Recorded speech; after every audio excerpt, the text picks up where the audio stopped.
Atandi. Trevor, I want to comment on a few issues. One, let me start with the controller of budget. Trevor, I participated in the approval process of the President Controller of Budget when I was a member of the Committee of Finance and National Planning in National Assembly. And Trevor, there was no doubt in our mind that Mrs. Nyakango was the best person for this position. And we looked at her credentials and her track record, and we indeed, gave this job to the right person.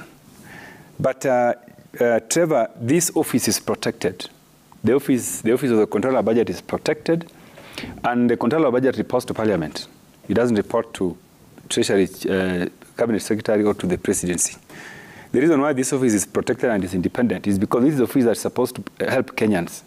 When there's a rogue government, in town that wants to mutilate Kenya's resources, this is the office that is supposed to say no. So I am really disappointed that the Controller of Budget chose to surrender to what is now called threats and approve some of these payments. And thereafter, comes around and says, I was threatened. Really, this is really an area which I have spoken to and I wanted to go back. These payments have been approved by Parliament. We passed these payments in the recent supplementary budget.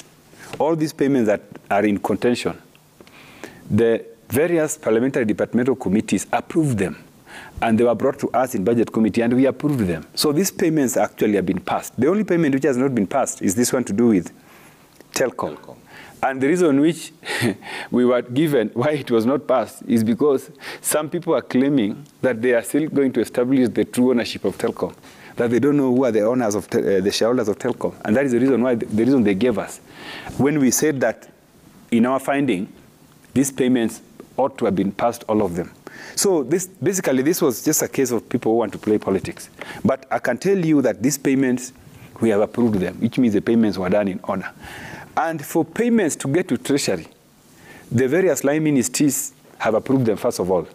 Treasury is the last person. They just get instructions that we need these payments passed because of 1, 2, 3 reasons. So Treasury does not initiate payments. So that is the reason why I think this conversation is being diversionary. Because if Parliament, if these payments were passed by way of Article 223, which is legal, and as Parliament have approved them, where is this noise that these monies were stolen? They were stolen by who?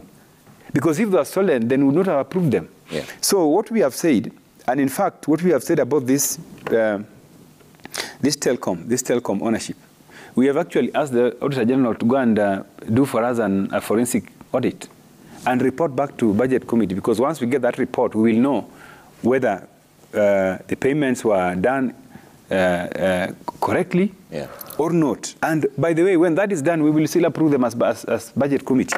So this noise about money having been stolen, I don't know where it is coming from. It is diversionary. It is one of the strategies which my friend Malala is trying to use, to run away from responsible leadership. Because, they are defeated, they can't do anything, they can't give Kenyans what they promised. So I think they are just trying to run around. So I've made that point very clear. And I want to ask the Controller of Budget that she must take responsibility for payments which she signed. If she signed them, she must take accountability and say, the payments were in order and I signed them. The fact that she's trying to say that she was forced or coerced is really a dangerous route. That is the route in which now people who are going for hide are going to use to hound out of the office. Because I've seen now the KK people want to put their tribal people in those positions. And they are likely to use that analogy that she was coerced and she accepted. That can be used to remove her out of office. And I know Senator Malala here knows very well that from Kakamega County, he deserved to have been in a cabinet position, but he could not qualify because of his tribe. Now he has been given a peripheral responsibility of parroting about party political issues. When he's a person, a vibrant youth leader who should actually sit in cabinet. Okay. Yeah. So that, secondly, let me just finish and respond. And lastly, Trevor, I want to talk about payments to Deputy President. Trevor, you remember that immediately these people took over power. the first statement they made is that they found Treasury empty. They said the Treasury is empty. There's no, they found, I don't know, was it 50 million or what? They found 50 million shillings. I'm asking myself, Senator Malala, if you found 50 million shillings in Treasury and you made it clear that the Treasury was empty, where did you get this 1.5 billion outside the budget to buy these vehicles for Mr. Gachagua and his wife and his office? Where? But you know, and you've made a very dangerous allegation here that the office of the DP was not provided for resources during the last regime, which is wrong, because and I want to teach you, all constitutional offices in the Republic of Kenya are appropriated for resources. As in the budget committee, we have to ensure that an office which is constitutional is given resources. You can never refuse. In fact, there's a time we wanted to refuse to appropriate resources to SRC, because at that time SRC was fighting Parliament.